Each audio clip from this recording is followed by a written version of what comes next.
Salamat po sa Diyos sa panibagong pagkakataon. Today, ang topic natin ay Zombies are just spiritually dead people in real life. At yung thumbnail ng video na ito ay Warm Bodies movie na kung ang pag-ibig ay spoiler alert na sa movie na ito na kung ang pag-ibig ay nawala na magiging zombie yung mga tao. Okay? Kaya nagustuhan ko tong movie na to kasi ang ganda ng ending. Kaya nung yung ending ng movie ay dahil sa pag-ibig, yung zombie na bida ay naging tao. Okay? Dahil sa pag-ibig. Gusto ko itong movie na to kasi nagtuturo ito ng aral sa atin na kung wala tayong pag-ibig, magiging zombie tayo katulad din ng spiritual na ibig sabihin na na mababasa sa Hebreo 13:1, mamalagi nawa ang pag-ibig sa mga kapatid, na ang pag-ibig natin na bilang kapatiran, lagi yun, hindi nawawala yung pag-ibig. Tinuro na yan ni Kuya Daniel noong prayer meeting, August 19, 2026. Kaya hindi tayo magsasawa na ipangaral ang pag-ibig na itinuro ni Kristo. Kasi kung wala tayong pag-ibig, mawawalan tayo ng kabuluhan. Okay? May posibilidad na mapawala tayo sa ating pananampalataya sa Diyos kung wala tayong pag-ibig, kasi ang pag-ibig yung pinakamahalaga. Kaya ang pag-ibig ay hindi dapat maiwala nating mga Kristiyano, mababasa sa Apokalisis 2:4, ngunit mayroon akong laban sa inyo na inyong iniwan ang iyong unang pag-ibig.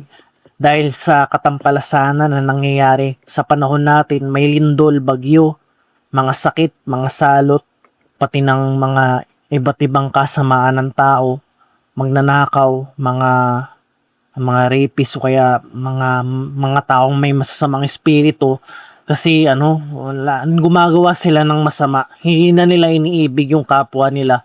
Kaya bilang Kristiyano na nandito sa MCGI, huwag mong iiwan ng pag-ibig. Okay? Huwag mawawala ang pag-ibig, kasi ang pag-ibig itinuro ni Kristo, mababasa sa Juan 13:34 hanggang 35, isang bagong utos ang sa inyo ibinibigay ko, na kayo'y mga ibigan sa isa't isa, kung paanong inibig ko kayo ay mga ibigan naman kayo sa isa't isa. Sa ganito'y mga kikilala ng lahat ng mga tao na kayo ay aking mga alagad, kung kayo'y may pag-ibig sa isa't isa. Kaya kung may pag-ibig ka, perfect na yon.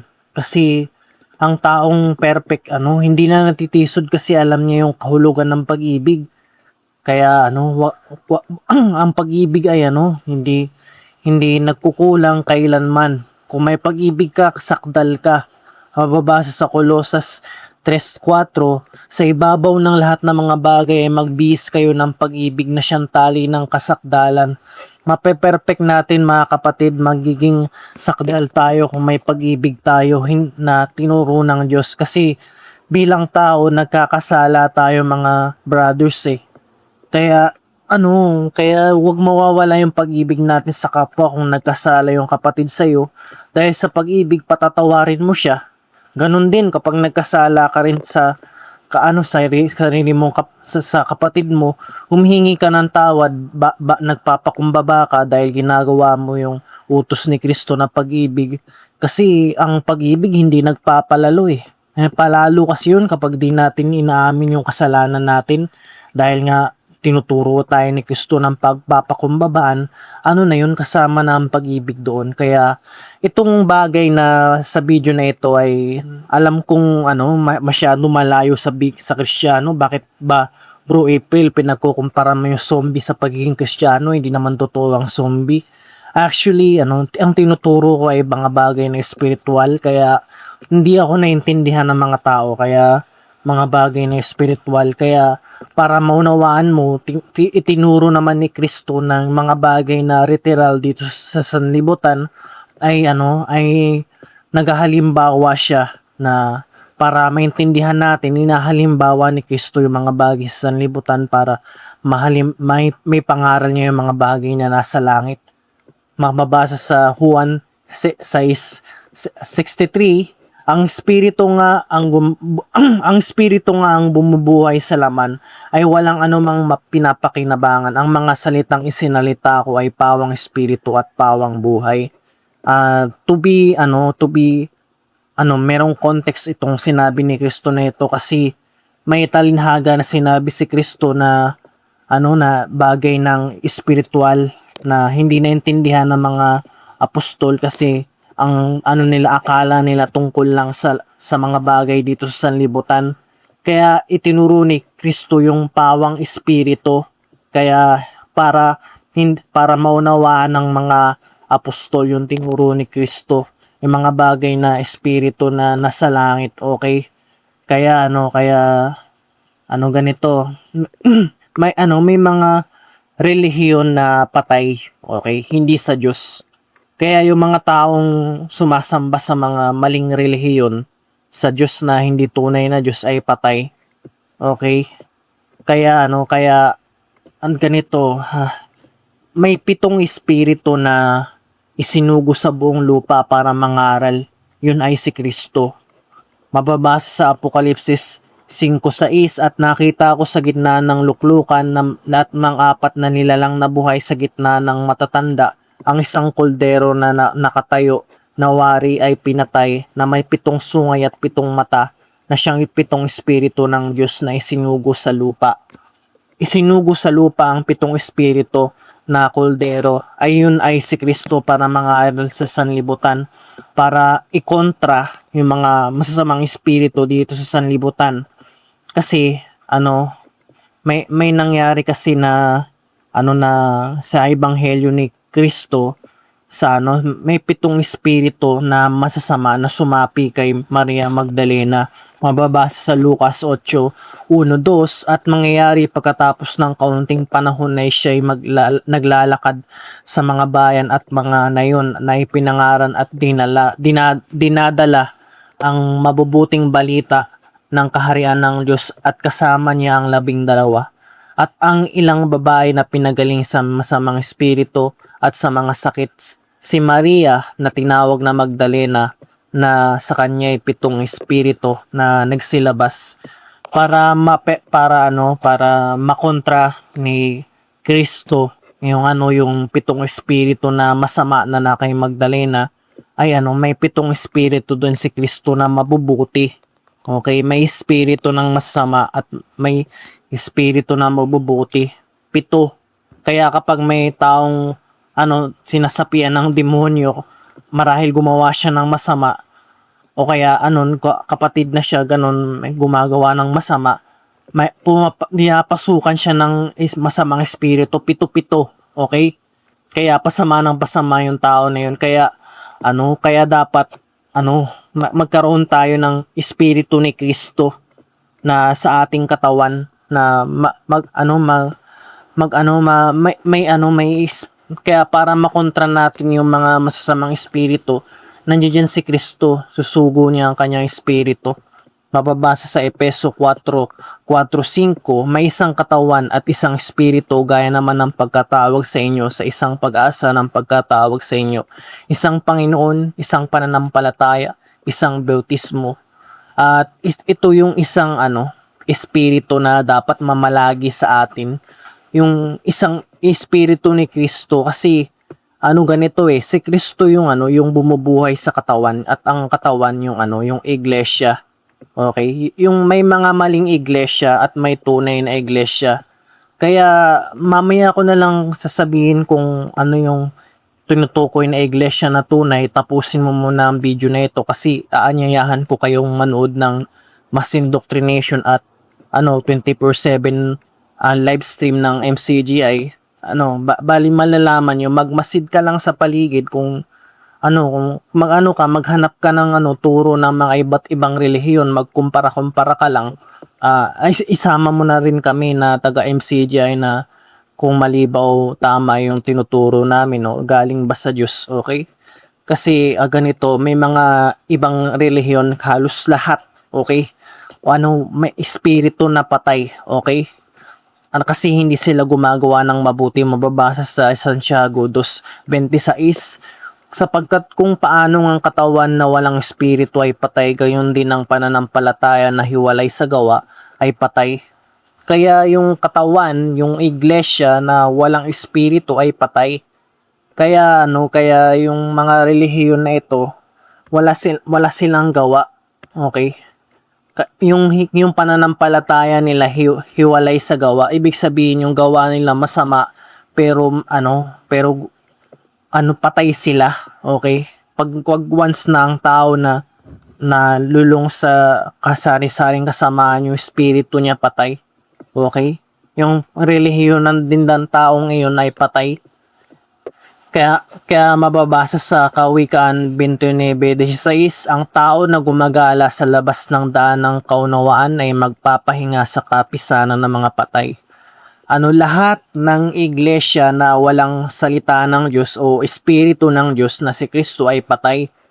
Kasi basahin ko ulit Kawikaan 29:16, ang tao na gumagala sa labas ng kaunawaan ay magpapahinga sa kapisanan ng mga patay.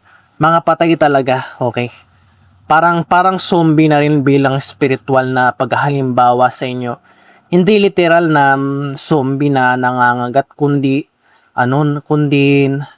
nakakahawa kasi espiritu yan eh. Pinapasukan ka ng masamang espiritu kapag gumagawa ka ng masama eh. Kaya patay sila, okay?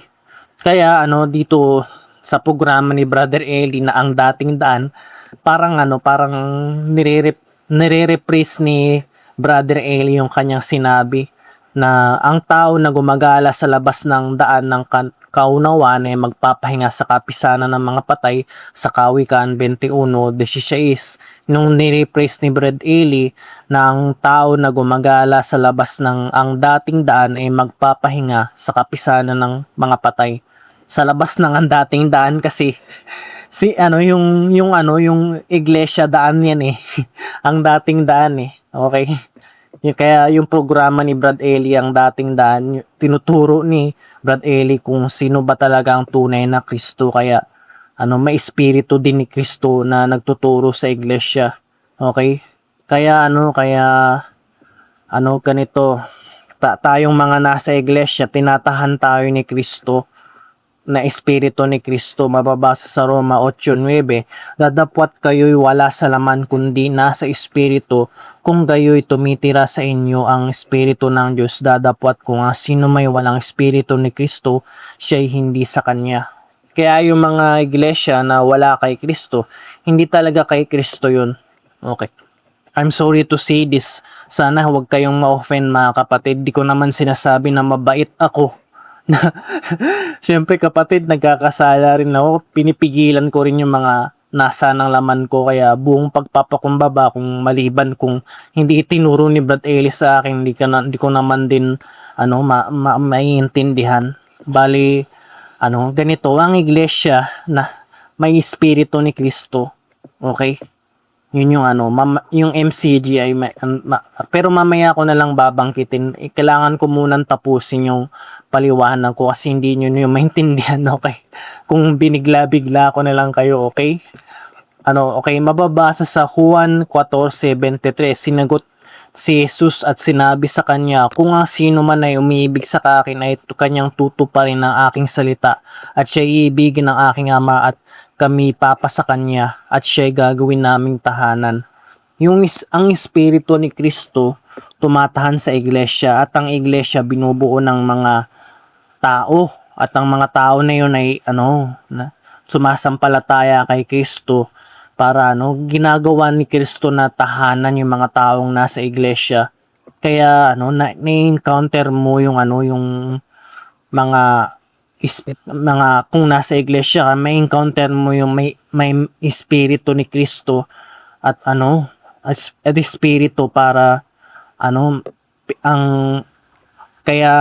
saksi tayo sa iglesia na ito, na sa MCG na kapag na-encounter ng 7 espiritu ng Diyos, ang 7 espiritu ng demonyo ay magbabago sa tao. Kasi ganun pag nabautismuhan ka kasi sa tunay na iglesia, na nilulubog ka sa tubig, nababago ka na nawawala yung mga demonyo sa iyo kaya meron ka ng espiritu ni Kristo. Kaya kapag yung iglesia na yung iglesia na hindi nagtuturo ng tunay na Kristo, yung nagtuturo ng pag-ibig, wala sa yun, hindi yun tunay na relihiyon, yung hindi nila alam yung utos ni Kristo. Kasi utos ni Kristo mag-ibigan, kaya balik kapatid, lang kayo mag-observe sa iglesia ng Diyos na sa MCGI, kasi yung daan kasi kaunawaan yan Kaya kapag nauunawa mo yung aral ng Diyos na hindi dinagdagan, hindi binawasan ng mga bulaang pastor, tunay na talaga na yun, na may espiritu ni Kristo. Kasi yung espiritu ni Kristo, naunawaan mong kanyang salita kahit kung basahin mo pa sa Biblia, oo nga, tama pala yung paliwanag ni Bro Eli at Kuya Daniel dyan. Nasa Biblia rin naman pala, nasusulat. Tapos alam nila yung mga salita ng Diyos, okay? Kaya I'm sorry to say this na isa lang talaga ang iglesia nagtuturo ng tunay na Kristo, tunay na Diyos Ama, at ang tunay na Diyos. Kasi ulitin ko lang, sa Kawikaan 21:16, ang tao na gumagala sa labas ng daan ng kaunawaan ay magpapahinga sa kapisanan ng mga patay. Kaya yung mga iglesia na nasa labas ng relihiyon na tunay, hindi mga tunay na iglesia yun. I warned you na marami sila. Okay? Kaya anumang relihiyon mo na kinakaaniban, I assure you na wag ka sanang mau-open, kasi ma-assure ako na ma-open kayo, kasi hindi naman sa sinasabing mabait kami, okay? Kami yung tunay, kasi yung Diyos ang magsasabi na kami yung tunay, okay? Sa pamamagitan ng ebanghelyo. Okay, kaya makikita mo rin yung sa tao na kaanib sa MCGI na mabuti siya. Kaya kasi ganito, yung mga bulaang relihiyon, nagkakabahabahagi Parang gawa ni Satanas yun na ipagbahabahagiin para yung strategy ni Satanas na pinagbahabahagi niya yung mga relihiyon para na madaya yung mga tao na ito yung mabuti, ito yung mas mabuti. Mabuti yung Katoliko kaysa sa lahat ng relihiyon, mabuti yung born again sa lahat ng relihiyon, mabuti yung Seventh-day Adventist sa lahat ng relihiyon. Pero sa totoo, sa demonyo pa rin yan. Parang yung mga isa lang yung isa lang yung nasa tunay na iglesia na totoo. Yung mga nasa labas hindi na tunay yun. I'm sorry to say this. Parang lang yun yung sinabi ni Brad Eli na halimbawa, parang lang yun yung mga Chinese na negosyante. Lahat ng tindahan sa kanila, pero kaya parang naggumawa lang ng kanya-kanyang brand ng damit. Kaya pag nakita ka ng damit dito na 500, tapos dito 400 lang, di doon ka na mas bibili sa mura. Strategy ng mga Chinese para tangkilikin yung mga murang jacket na yung totoo. Strategy lang ng mga na mayayaman na Chinese para ilusyon na mas mura tong damit na ito kaysa sa ibang tindahan na mahal, pero siya pa rin yung may-ari ng na yon, ng mga tindahan na yon. Dinadaya lang tayo. Okay, ganun din yung yung mga bulaang relihiyon, pinagbahabahagi ng mga demonyo para pag-isipin na may tunay na relihiyon doon, pero yung totoo patay sila, zombie sila. Pero hindi naman nangangagat gano'n, okay? Nagsasabi lang ako ng bagay na spiritual. Kaya ito, yung mga pastor nila kamatayan, okay? Hindi si Kristo na tunay na pastor, kasi si Kristo buhay, okay? Mababasa sa awit 49:14, sila'y nangatakda sa libingan na pawang kawan, kamatayan ang magiging pastor nila sa kanila, at ang matuwid ay magtataglay ng kapangyarihan sa kanila sa kinahumagahan at ang kanilang kagandahan ay mapapasalibingan upang matunaw upang mawala ng tahanan. Kaya yung kamatayan yung pastor ng mga bulaang relihiyon kasi walang ibang daan, okay? May bulaang Kristo, okay? Na tinuturo ng mga pastor kaya patay sila. Wala silang gawang mabuti. Kasi si Kristo yung buhay, okay? Kaya ito mababasa sa Juan 14:6, sinasabing sa kanya ni Jesus, ako ang daan ng katotohanan at ang buhay, ang sino mang makaporoon sa Ama ay kundi sa pamagitan ko. Si Kristo, yung Espiritu ni Kristo na siya ang daan, ang katotohanan at ang buhay. Kaya yung mga nagtuturo ng ng relihiyon na hindi makinig ka lang sa amin sa MCGI, okay? Na meron talagang tunay na Kristo na tinuturo si Brother Eli, na si Kristo talaga ang daan ng katotohanan at ang buhay, at nananahan yung Espiritu ni Kristo sa mga taong matutuwid. Mababasa sa unang Korinto 3:16, hindi ba ganin yung nalaman na kayo'y templo ng Diyos at Espiritu ng Diyos ay nananahan sa inyo? Kaya I'm sorry to say this, lahat ng mga relihiyon na hindi kay Kristo, na hindi tinuturo ang tunay na Kristo, ay walang espiritu sa kanila. Kaya ano pang mang relihiyon, Katoliko, Orthodox, at Protestantism, Roman Catholic, Eastern Orthodox, Anglican, Baptist, Methodist, Lutheran, Pentecostal, and more. Lahat na hindi yan sa Diyos, okay? Ang mga relihiyon na yan ay galing kay Satanas, sa pinag-away-away niya, pinagbabahagi, pero lahat ng relihiyon na yun ay nasa labas ng unawa, nasa labas kay Satanas, okay? Kaya ganito yung mababasa sa Hebreo 2:15, at iligtas silang lahat dahil sa takot sa kamatayan at mapasailalim ng pagkaalipin ng buhay nila. Okay? Ganito, mga kapatid, pinag-usapan ko na yung mga patay, okay? Mga maling relihiyon ay patay. So, gaano naman kahalaga yung buhay? Okay? Kaya mahalaga yung buhay kasi lahat ng tao may instinct na mabuhay, okay? Hindi sila zombie na patay talaga. Kasi patay na sila kaya parang walang halaga sa kanila yung buhay, tsaka na sila magsisisi kung kailan patay na sila. Okay, na pinaparusahan ng Diyos, patay yung espiritu nila. Kaya basahin ko ulit sa Hebreo 2:15, at iniligtas silang lahat dahil sa takot sa kamatayan at napasailalim ng pagkaalipin ng buong buhay nila. Yung tao natatakot mamatay, okay? Spiritually at physically, okay? Ang mahalaga ang spiritual, okay?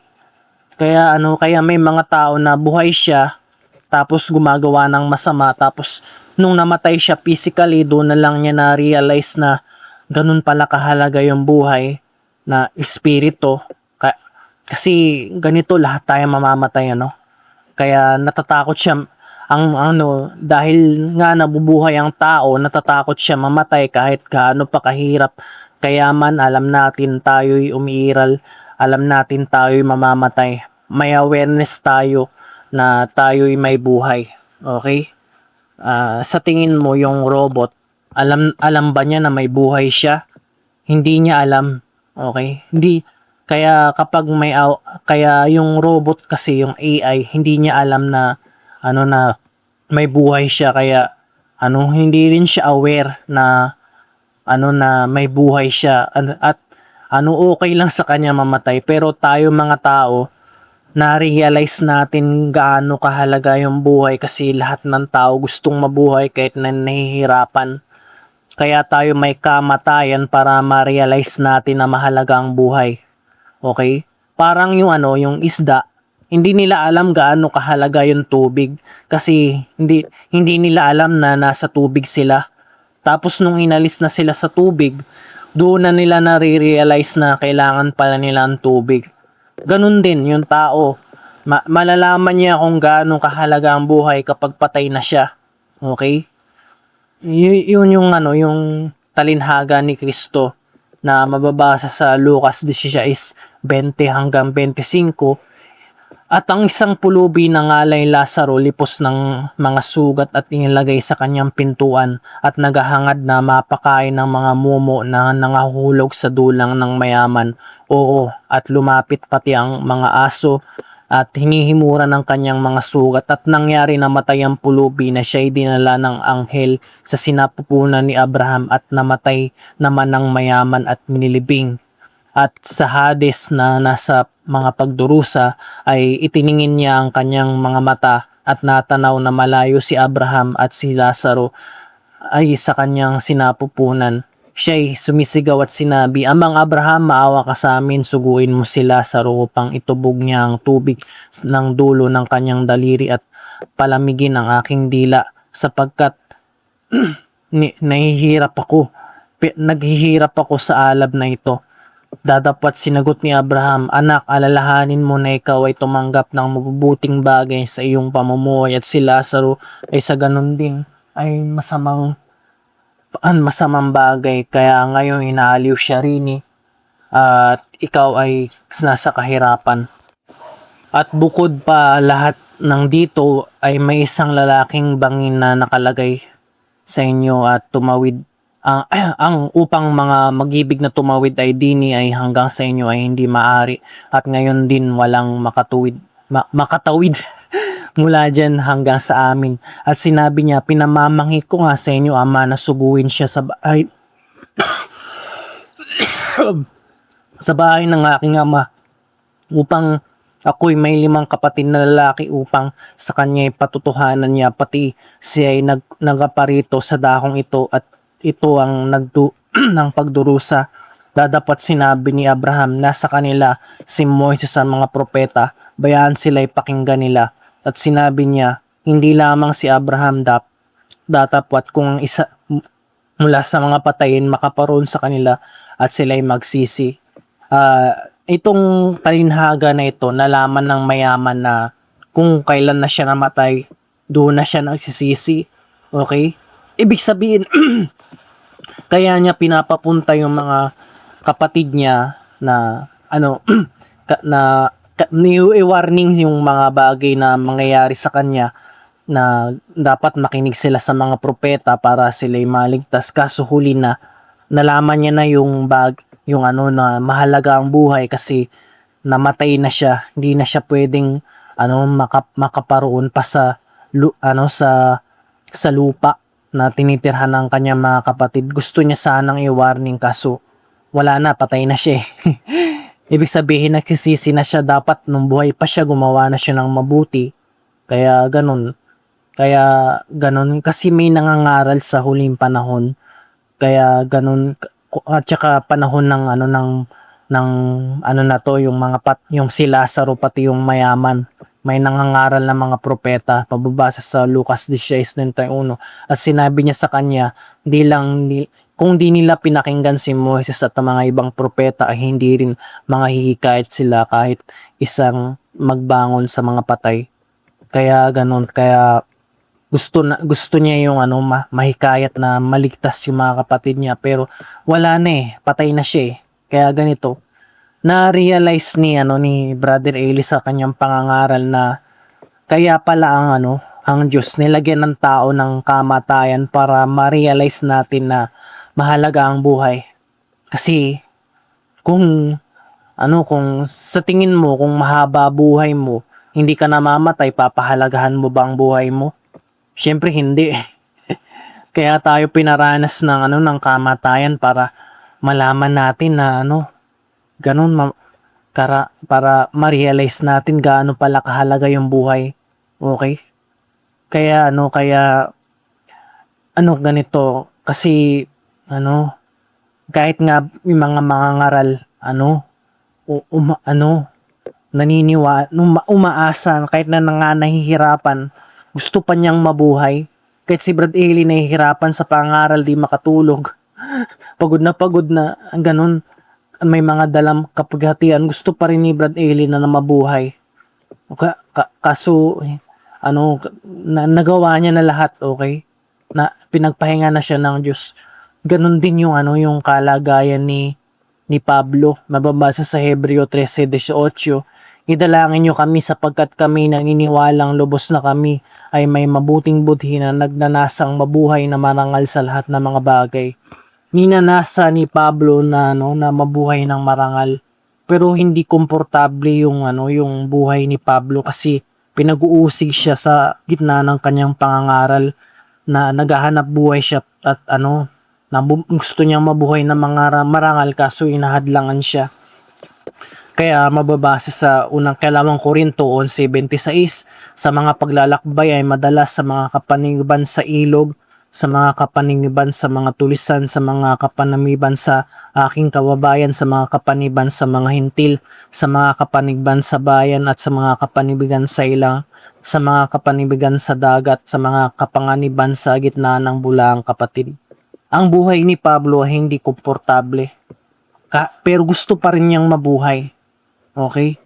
Kaya kaya mababasa sa unang Korinto 9:16, sapagkat kung ipinangaral ko ang ebanghelyo ay wala akong sukat ipagmapuri, sapagkat ang nangangailangan ay inaatang sa akin, sapagkat sa aba ko ay hindi ko ipanangaral ang ebanghelyo.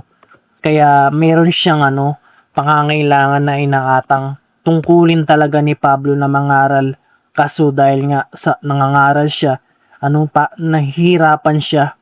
Kaya kahit na nahihirapan si Pablo, gusto niya pa rin mabuhay. Kaya ganun din tayo mga tao, kahit nahihirapan, may nasa pa rin mabuhay. Kung sa buhay na ito na may kahirapan, dapat lagi lalo nating nasain yung mabuhay ng walang hanggan na halos na wala ng kahirapan. Kasi problema ni Brother Eli, halos araw-araw may alalahanin sinusolve. Dapat tayo dapat ganun din, dapat tayo maraming mga kaaway, maraming nambibwisit, mga naninira, nasain natin na mabuhay ng walang hanggan kasama ng Ama. Kaya ninanasa kong mabuhay ng walang problema na sa paraiso na mangyayari yun. Kasi kapag nabubuhay ka dito sa lupa, gusto mo mang mabuhay pero nahihirapan ka. Kaya kasalanan sa atin mga kapatid na magpakamatay, wag natin gagawin yun. Okay? Kasalanan sa Diyos yun. Kasi lahat ng tao may instinct. Sira ulo na lang yung mga tao nagpapakamatay. Okay? Kahit nga dito sa talinhaga na to, talinhaga tuloy sa Ebanghelyo ni Kristo na mababasa sa Juan 5:2-9, sa Jerusalem nga ay may isang tangke sa tabi ng pintuan ng mga tupa. Sa wikang Hebreo ay tinatawag na Bethesda, na may 5 portiko, na sa mga ito ay nangahandusay ang marami sa kanilang mga sakit, mga bulag, mga pilay, mga natutuyo, sapagkat lumusong ang isang anghel ng Panginoon na may tanging panahon sa tangke at kinakalawkaw ang tubig, at ang unang manaog sa tangke pagkatapos makalawkaw ng tubig ay gumagaling ang anumang sakit na dinaramdam. At naroon ang isang lalaki na may 38 taon na may sakit. Nang nakita ni Jesus na nakahundusay ay nagpakilalang siya lumaon, at anang panahong may sakit ay sinabi sa kanya, "Ibig mo bang gumaling?"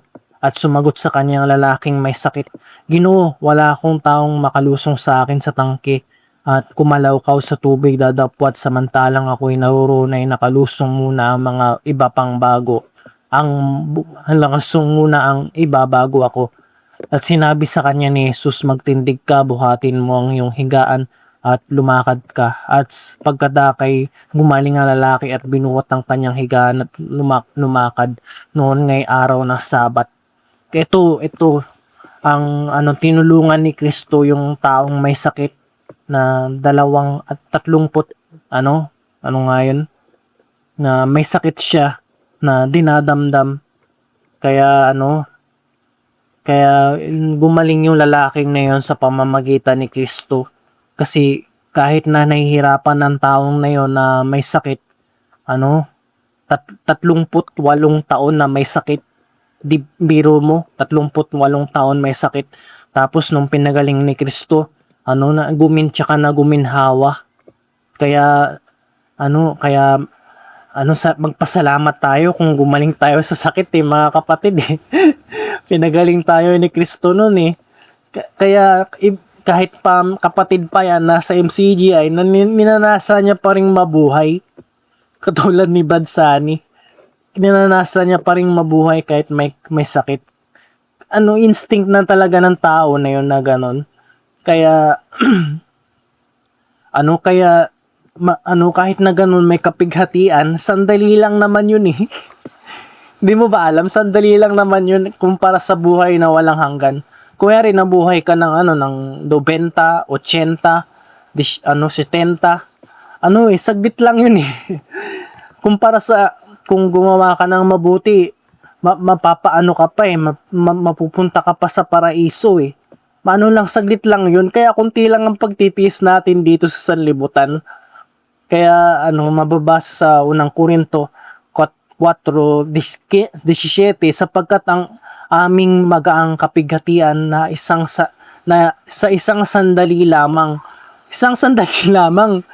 ay siyang gumagawa sa amin ng lalo't lalong bigat ng kalwalhatiang walang hanggan. Basahin ko ulit 2 Korinto 14:17 sapagkat ang aming magaang kapighatian na isang sandali lamang na siyang gumagawa ng amin sa lalo't mabigat ng kalwalhatian na walang hanggan. Kaya ganito saglit lamang yung paghihirap natin dito sa sanlibutan, kaya wag tayo magpapakamatay spiritually at physically. Kasi kapag nagpakamatay ka spiritually, hindi ka na maliligtas. Tsaka ka na magsisisi kung kailan namatay ka na, yung kaluluwa mo nasa paghihirap. Kaya habang buhay pa tayo dito sa sanlibutan, sundin na natin yung utos ni Kristo na mag-ibigan para maligtas tayo. Pakainin mo ng nagugutom, painumin mo ang mga nauuhaw para makamit natin yung buhay na walang hanggan. Saglit man ang pagtitiis mo dito, maaring bata ka pa o matanda nang mamatay. Saglit lang yun mga kapatid kumpara sa buhay na walang hanggan. Kaya nasain natin na mabuhay ng walang hanggan, walang problema dun sa paraiso na pinapangarap natin. Di baling mawala na lahat basta't ligtas ka. Okay? Kagaya ko, kalagayan ko parang tambay lang, parang walang pangarap sa buhay. Actually may pangarap ako na maging dapat sa Diyos, kaya sinakripisyo ko yung oras ko para maglingkod sa Diyos, gumawa ng content dito sa YouTube, manood ng video ni Brad Eli para mangaral sa inyo. Kaya salamat sa Diyos sa pinigyan ako ng ganitong tungkulin. Siguro kalooban ito ng Diyos para maligtas ako. Kaya salamat sa mga kapatid na na ginagawan din ako ng mabuti. Sana kaawaan sila ng Panginoon na naging dapat din. Ganon din yung mga tagalabas. Sana makagawa rin sila ng mabuti sa mga Kristiyano para kaawaan ni Kristo. Kaya wag mo po kaming iiwanan, Panginoong Hesukristo, kasi kung wala ka sa buhay namin, parang mawawalan na kami ng buhay. Opo, Panginoong Hesus. Panalangin ko po, Panginoong Hesus, wag mo kaming iiwan. Kung magkasala man kami, lagi mo kaming patatawarin. Lagi mo kaming pagpapahinuran dahil sa kasalanan namin. Magpumilit tayo, magbakasakali, magkasala man tayo, mayroong awa. May Diyos, meron siyang magagawa. Kaya, mga kapatid, nasain natin yung buhay na walang hanggan, okay? Kahit na mamatay man tayo dito sa lupa ng saglit lang, at least mabubuhay tayo ng walang hanggan kaysa sa mamatay tayo spiritually at physically. Parang pag spiritual, parang zombie ka nun wala kang nakagi mo lang ninanasa ng laman mo. Okay? Kaya masama rin. Kaya is importante na mabuhay tayo, may buhay spiritually, si Kristo yung buhay sa espiritu, at ano, si Kristo ang ano natin, pag-asa natin kung kung magkaroon man ng ng paghuhukom. Kaya naghahanda ako mga kapatid na huwag magkasala. Hinahanda ko yung sarili ko na mabuting budhi. Kaya salamat sa Diyos sa iyong pakikinig. Kaya hanggang dito na lang mga brothers and sisters. More videos to come, one at a time, it God willing. And see you in the next video.